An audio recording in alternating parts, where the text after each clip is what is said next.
يا أيها الذين آمنوا لا تحلوا شعائر الله ولا الشهر الحرام ولا الهدي ولا القلائد ولا آمين البيت الحرام يبتغون فضلا من ربهم ورضوانا وإذا حللتم فاصطادوا ولا يجرمنكم شنآن قوم أن صدوكم عن المسجد الحرام أن تعتدوا وتعاونوا على البر والتقوى ولا تعاونوا على الإثم والعدوان واتقوا الله إن الله شديد العقاب. حرمت عليكم الميتة والدم ولحم الخنزير وما أهل لغير الله به والمنخنقة والموقوذة والمتردية والنطيحة وما أكل السبع إلا ما ذكيتم وما ذبح على النصب وأن تستقسموا بالأزلام ذلكم فسق. اليوم يئس الذين كفروا من دينهم فلا تخشوهم واخشون. اليوم أكملت لكم دينكم وأتممت عليكم نعمتي ورضيت لكم الإسلام دينا فمن اضطر في مخمصة غير متجانف لإثم فإن الله غفور رحيم.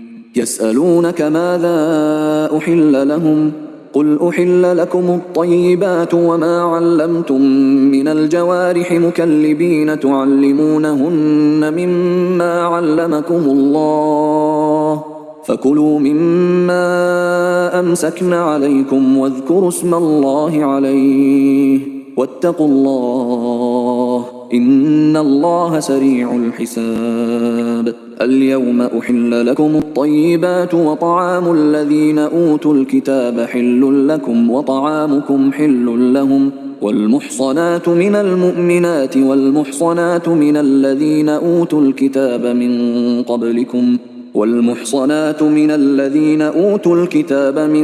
قبلكم إذا آتيتموهن أجورهن محصنين غير مسافحين ولا متخذي أخدان ومن يكفر بالإيمان فقد حبط عمله وهو في الآخرة من الخاسرين.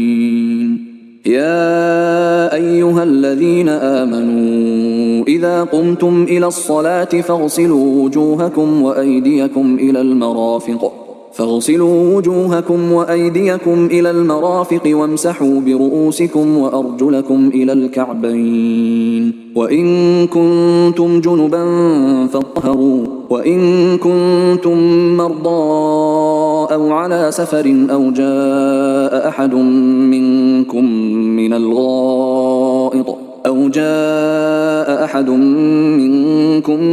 الغائط أو لامستم النساء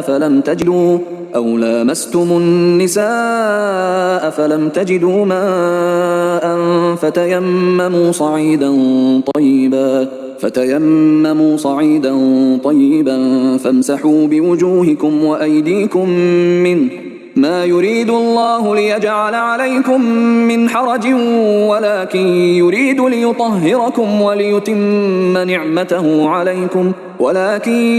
ليطهركم وليتم نعمته عليكم لعلكم تشكرون. واذكروا نعمة الله عليكم وميثاقه الذي واثقكم به إذ قلتم سمعنا وأطعنا واتقوا الله إن الله عليم بذات الصدور.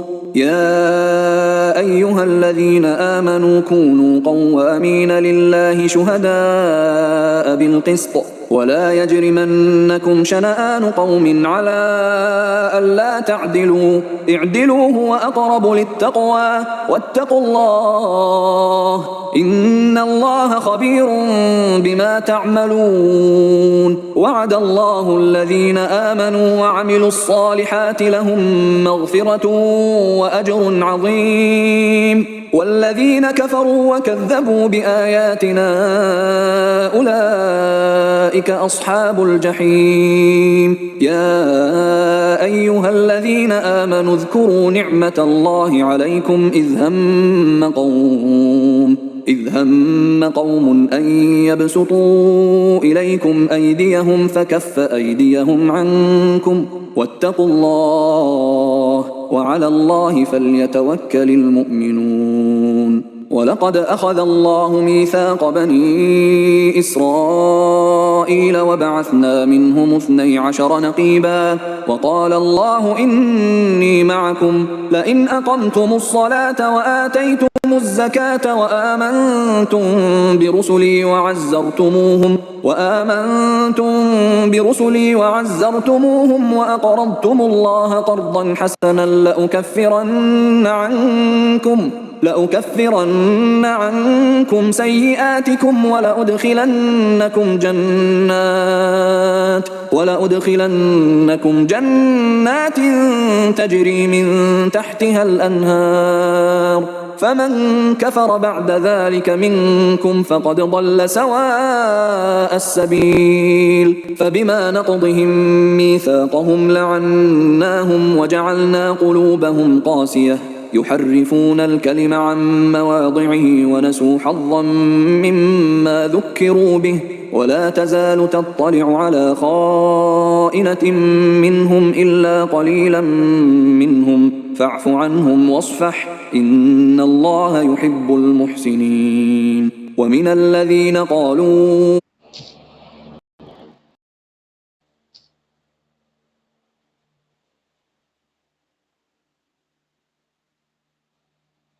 إنا نصارى أخذنا ميثاقهم فنسوا حظا مما ذكروا به فأغرينا بينهم العداوة والبغضاء إلى يوم القيامة وسوف ينبئهم الله بما كانوا يصنعون. يا أهل الكتاب قد جاءكم رسولنا يبين لكم كثيرا مما كنتم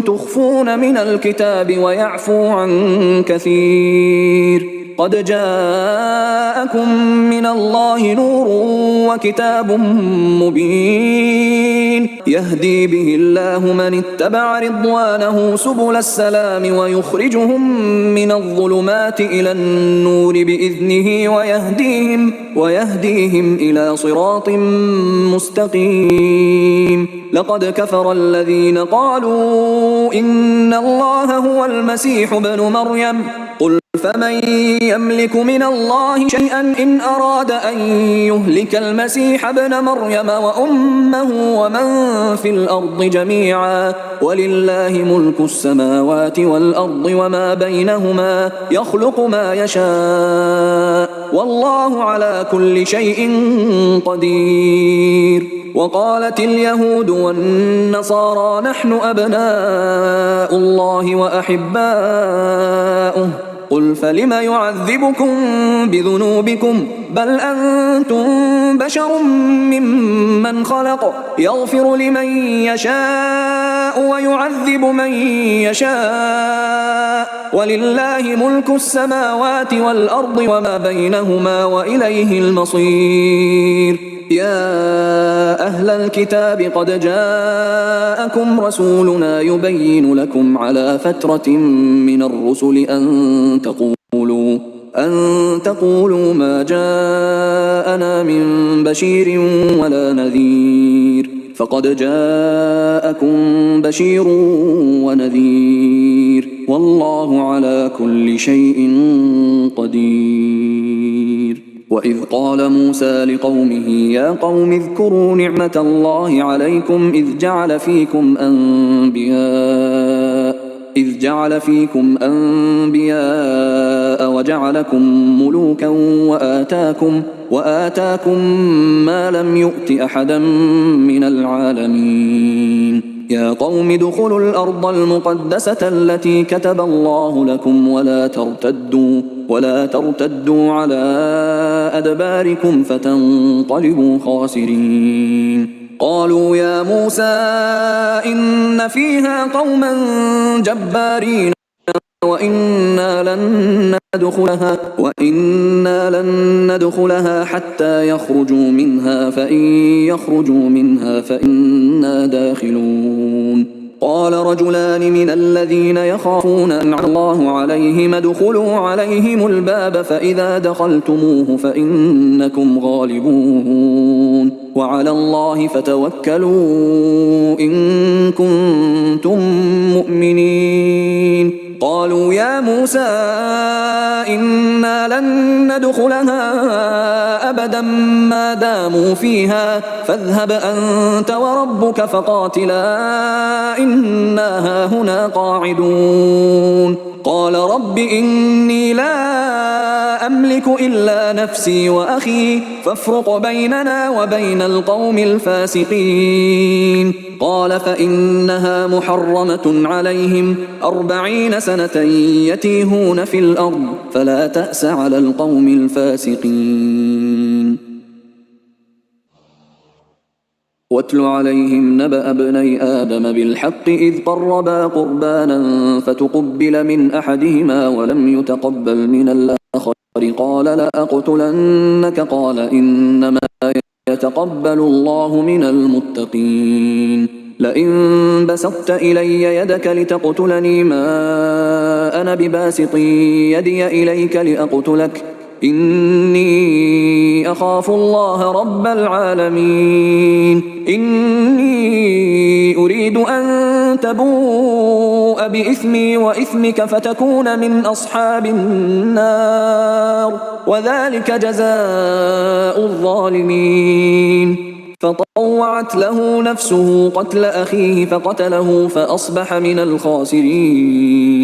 فبعث الله غرابا يبحث في الأرض ليريه كيف يواري سوءة أخيه قال يا ويلتى أعجزت أن أكون مثل هذا الغراب فأواري سوءة أخي فأصبح من النادمين.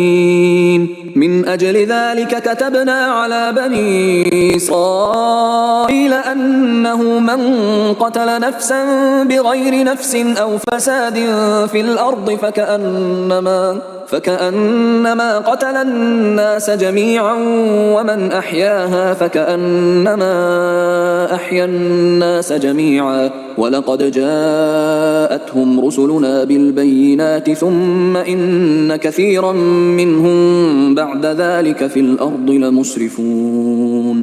إنما جزاء الذين يحاربون الله ورسوله ويسعون في الأرض فسادا أن يقتلوا أو يصلبوا أو تقطع أيديهم وأرجلهم من خلاف أو ينفوا من الأرض ذلك لهم خزي في الدنيا ولهم في الآخرة عذاب عظيم. إلا الذين تابوا من قبل أن تقدروا عليهم فاعلموا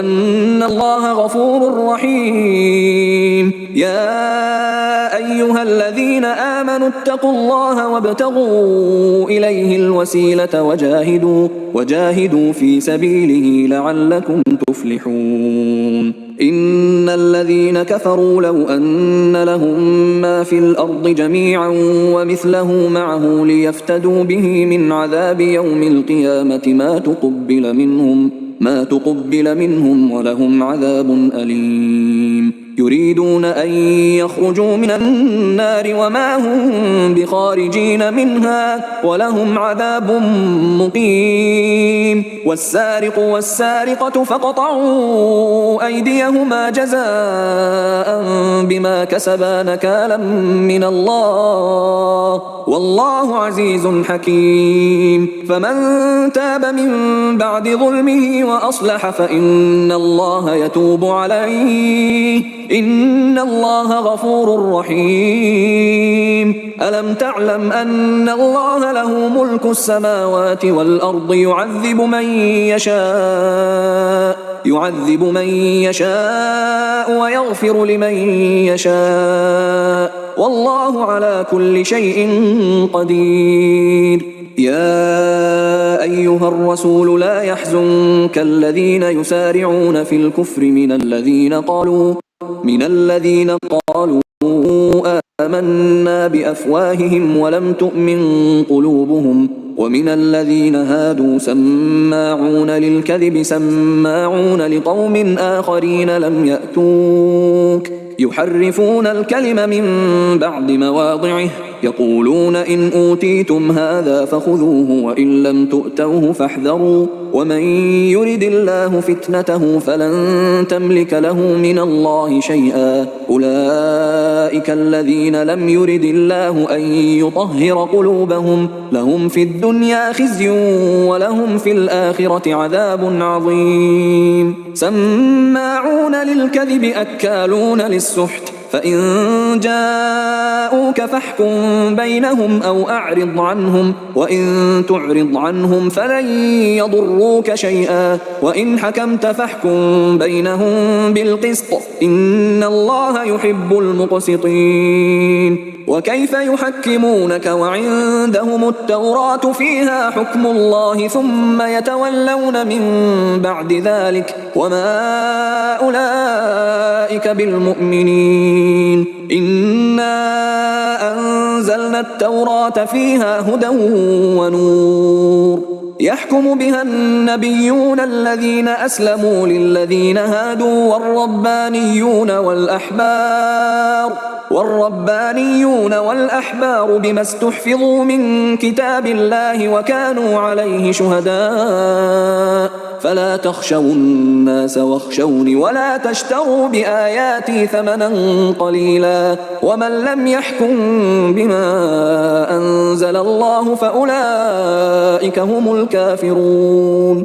وكتبنا عليهم فيها أن النفس بالنفس والعين بالعين والأنف بالأنف والأذن بالأذن والسن بالسن والجروح قصاص فمن تصدق به فهو كفارة له ومن لم يحكم بما أنزل الله فأولئك هم الظالمون. وقفينا على آثارهم بعيسى ابن مريم مصدقا لما بين يديه من التوراة وآتيناه الإنجيل فيه هدى ونور ومصدقا لما بين يديه من التوراة وهدى وموعظة للمتقين. وليحكم أهل الإنجيل بما أنزل الله فيه ومن لم يحكم بما أنزل الله فأولئك هم الفاسقون. وأنزلنا إليك الكتاب بالحق مصدقا لما بين يديه من الكتاب ومهيمنا عليه فاحكم بينهم بما أنزل الله ولا تتبع أهواءهم عما جاءك من الحق لكل جعلنا منكم شرعة ومنهاجا ولو شاء الله لجعلكم أمة واحدة ولكن ليبلوكم فيما آتاكم فاستبقوا الخيرات إلى الله مرجعكم جميعا فينبئكم بما كنتم فيه تختلفون. وأنحكم بينهم بما أنزل الله ولا تتبع أهواءهم واحذرهم أن يفتنوك عن بعض ما أنزل الله إليك فإن تولوا فاعلم أنما يريد الله أن يصيبهم ببعض ذنوبهم وإن كثيرا من الناس لفاسقون. أفحكم الجاهلية يبغون ومن أحسن من الله حكما لقوم يوقنون. يا أيها الذين آمنوا لا تتخذوا اليهود والنصارى أولياء بعضهم أولياء بعض ومن يتولهم منكم فإنه منهم إن الله لا يهدي القوم الظالمين فترى الذين في قلوبهم مرض يسارعون فيهم يقولون نخشى أن تصيبنا دائرة فعسى الله أن يأتي بالفتح أو أمر من عنده فيصبحوا على ما أسروا في أنفسهم نادمين ويقول الذين آمنوا أهؤلاء الذين أقسموا بالله جهد أيمانهم إنهم لمعكم حبطت أعمالهم فأصبحوا خاسرين يا أيها الذين آمنوا من يرتد منكم عن دينه فسوف يأتي الله بقوم يحبهم ويحبونه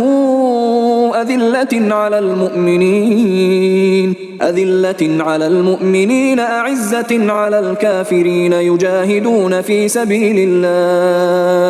يجاهدون في سبيل الله ولا يخافون لومة لائم ذلك فضل الله يؤتيه من يشاء والله واسع عليم إنما وليكم الله ورسوله والذين آمنوا الذين يقيمون الصلاة ويؤتون الزكاة وهم راكعون ومن يتول الله ورسوله والذين آمنوا فإن حزب الله هم الغالبون يا أيها الذين آمنوا لا تتخذوا الذين اتخذوا دينكم هزوا ولعبا من الذين أوتوا الكتاب من قبلكم والكفار أولياء واتقوا الله إن كنتم مؤمنين وإذا ناديتم إلى الصلاة اتخذوها هزوا ولعبا ذلك بأنهم قوم لا يعقلون قل يا أهل الكتاب هل تنقمون منا إلا أن آمنا بالله وما أنزل إلينا وما أنزل من قبل وأن أكثركم فاسقون قل هل أنبئكم بشر من ذلك مثوبة عند الله من لعنه الله وغضب عليه وجعل منهم القردة والخنازير وعبد الطاغوت أولئك شر مكانا وأضل عن سواء السبيل وإذا جاءوكم قالوا آمنا وقد دخلوا بالكفر وهم قد خرجوا به والله أعلم بما كانوا يكتمون وترى كثيرا منهم يسارعون في الإثم والعدوان وأكلهم السحت لبئس ما كانوا يعملون لولا ينهاهم الربانيون والأحبار عن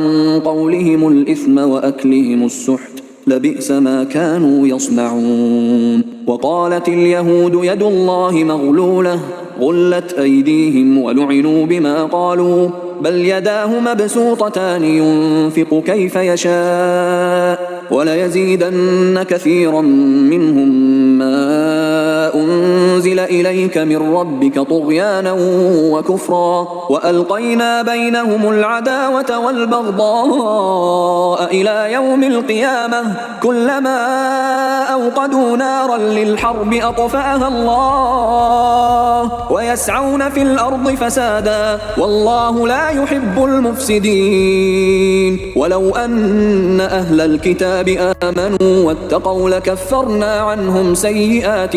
لكفرنا عنهم سيئاتهم ولأدخلناهم جنات النعيم ولو أنهم أقاموا التوراة والإنجيل وما أنزل إليهم من ربهم لأكلوا من فوقهم ومن تحت أرجلهم منهم أمة مقتصدة وكثير منهم ساء ما يعملون. يا أيها الرسول بلغ ما أنزل إليك من ربك وإن لم تفعل فما بلغت رسالته والله يعصمك من الناس إن الله لا يهدي القوم الكافرين. قل يا أهل الكتاب لستم على شيء حتى تقيموا التوراة والإنجيل وما أنزل إليكم من ربكم وليزيدن كثيرا منهم ما أنزل إليك من ربك طغيانا وكفرا فلا تأس على القوم الكافرين. إن الذين آمنوا والذين هادوا والصابئون والنصارى من آمن بالله واليوم الآخر وعمل صالحا فلا خوف عليهم ولا هم يحزنون. لقد أخذنا ميثاق بني إسرائيل وأرسلنا إليهم رسلا كلما جاءهم رسول بما لا تهوى أنفسهم فريقا كذبوا وفريقا يقتلون وحسبوا ألا تكون فتنة فعموا وصموا ثم تاب الله عليهم ثم عموا وصموا كثير منهم والله بصير بما يعملون. لقد كفر الذين قالوا إن الله هو المسيح ابن مريم وقال المسيح يا بني إسرائيل اعبدوا الله ربي وربكم إنه من يشرك بالله فقد حرم الله عليه الجنة ومأواه النار وما للظالمين من أنصار. لقد كفر الذين قالوا إن الله ثالث ثلاثة وما من إله إلا إله واحد وإن لم ينتهوا عما يقولون ليمسن الذين كفروا منهم عذاب أليم. أفلا يتوبون إلى الله ويستغفرونه والله غفور رحيم. ما المسيح ابن مريم إلا رسول قد خلت من قبله الرسل وأمه صديقة كانا يأكلان الطعام انظر كيف نبين لهم الآيات ثم انظر أنا يؤفكون.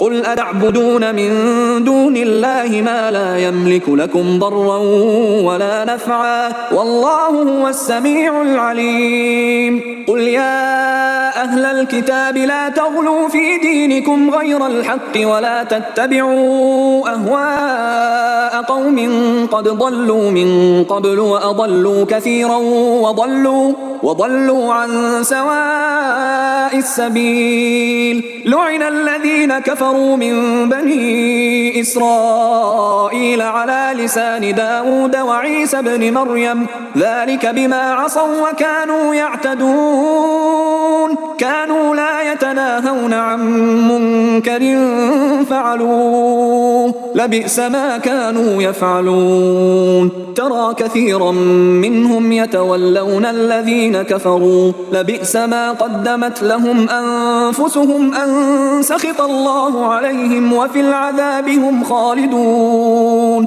ولو كانوا يؤمنون بالله والنبي وما أنزل إليه ما اتخذوهم أولياء ولكن كثيرا منهم فاسقون. لتجدن أشد الناس عداوة للذين آمنوا اليهود والذين أشركوا ولتجدن أقربهم مودة للذين آمنوا الذين قالوا إنا نصارى ذلك بأن منهم قسيسين ورهبانا وأنهم لا يستكبرون.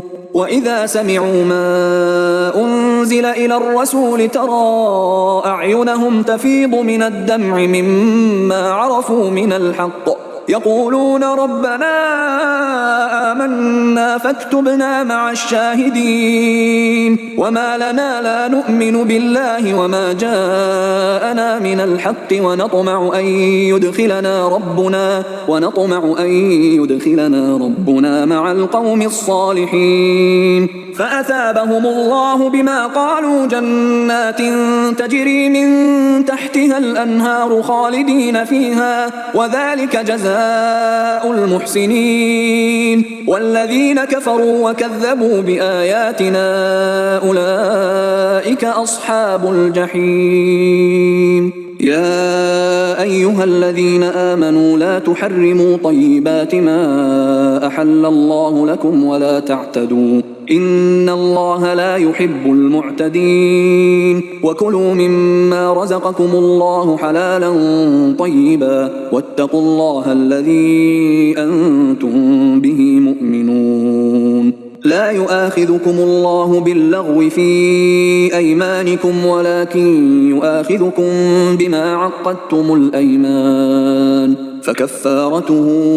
إطعام 10 مساكين من أوسط ما تطعمون أهليكم أو كسوتهم أو تحرير رقبة فمن لم يجد فصيام 3 أيام ذلك كفارة أيمانكم إذا حلفتم واحفظوا أيمانكم كذلك يبين الله لكم آياته لعلكم تشكرون يا أيها الذين آمنوا إنما الخمر والميسر والأنصاب والأزلام رجس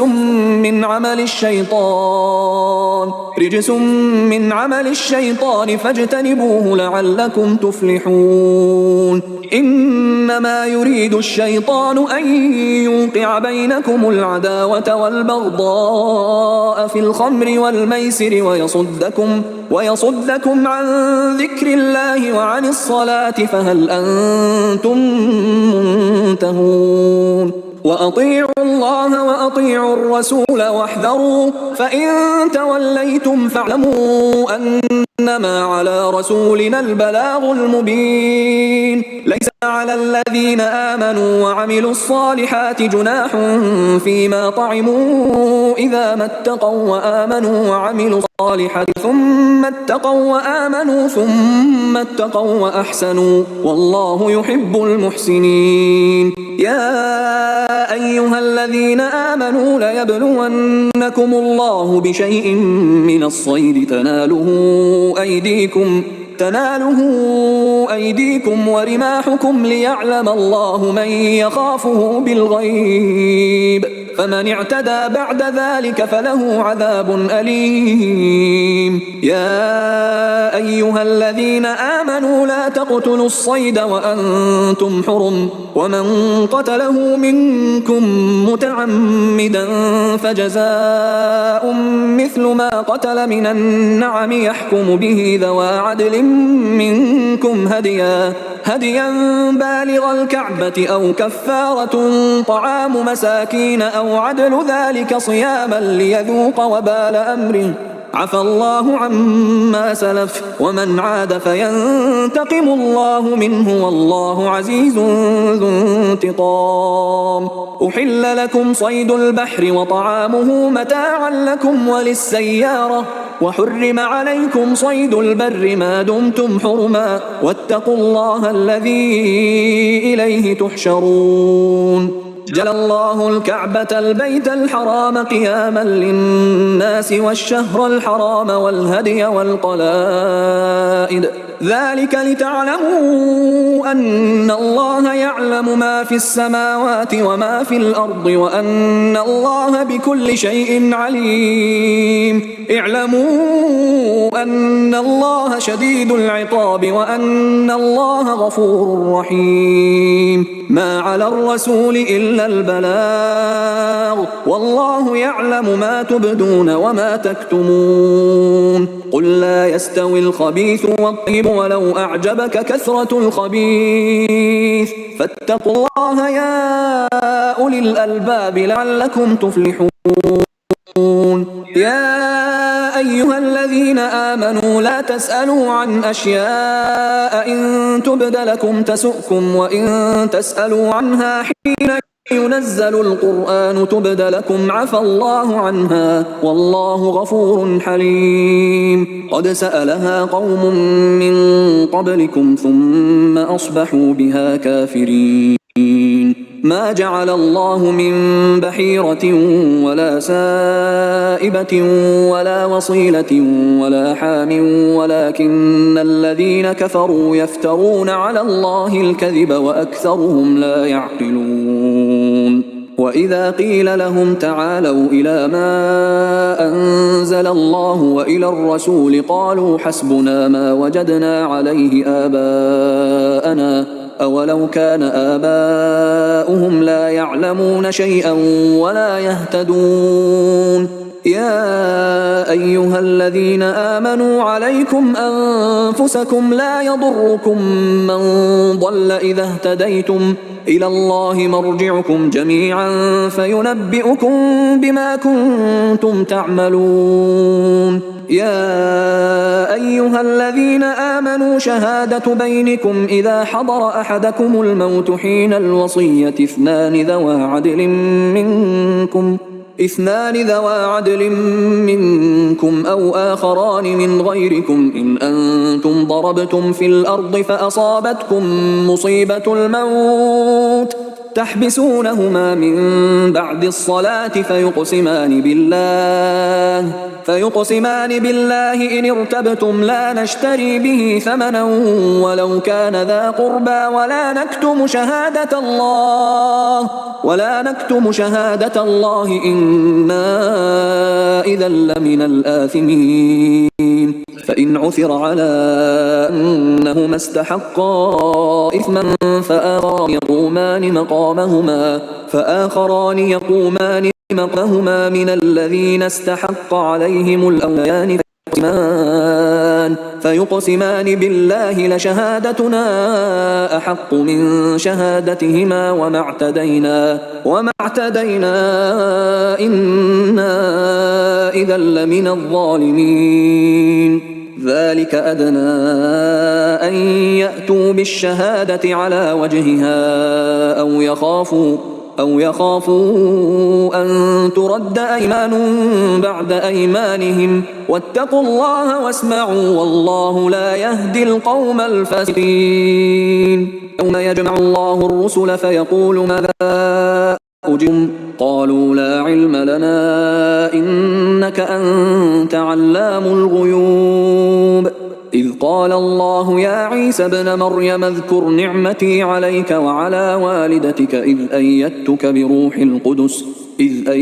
بروح القدس تكلم الناس في المهد وكهلا وإذ علمتك الكتاب والحكمة والتوراة والإنجيل وإذ تخلق من الطين كهيئة الطير بإذني فتنفخ فيها فتكون طيرا بإذني وتبرئ الأكمه والأبرص بإذني وإذ تخرج الموتى بإذني وإذ كففت بني إسرائيل عنك إذ جئتهم بالبينات فقال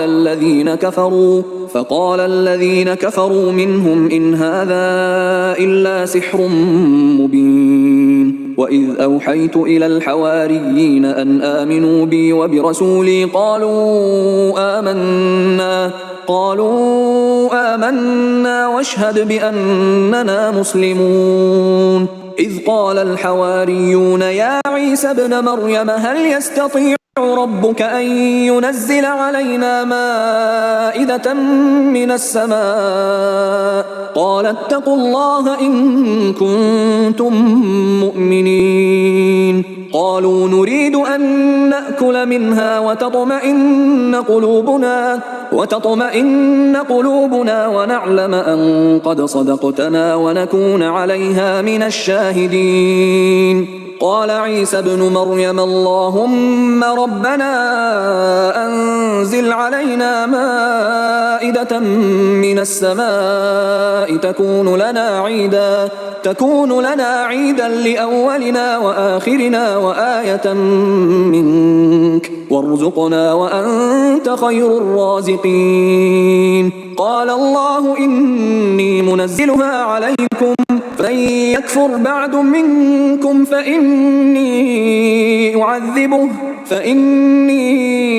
أعذبه عذابا لا أعذبه أحدا من العالمين. وإذ قال الله يا عيسى ابن مريم أأنت قلت للناس اتخذوني وأمي إلهين من دون الله قال سبحانك ما يكون لي أن أقول ما ليس لي بحق إن كنت قلته فقد علمته تعلم ما في نفسي ولا أعلم ما في نفسك إنك أنت علام الغيوب. ما قلت لهم إلا ما أمرتني به أن اعبدوا الله ربي وربكم وكنت عليهم شهيدا ما دمت فيهم فلما توفيتني كنت أنت الرقيب عليهم وأنت على كل شيء شهيد. إن تعذبهم فإنهم عبادك وإن تغفر لهم فإنك أنت العزيز الحكيم. قال الله هذا يوم ينفع الصادقين صدقهم لهم جنات تجري من تحتها الأنهار خالدين فيها أبدا رضي الله عنهم ورضوا عنه ذلك الفوز العظيم. لله ملك السماوات والأرض وما فيهن وهو على كل شيء قدير.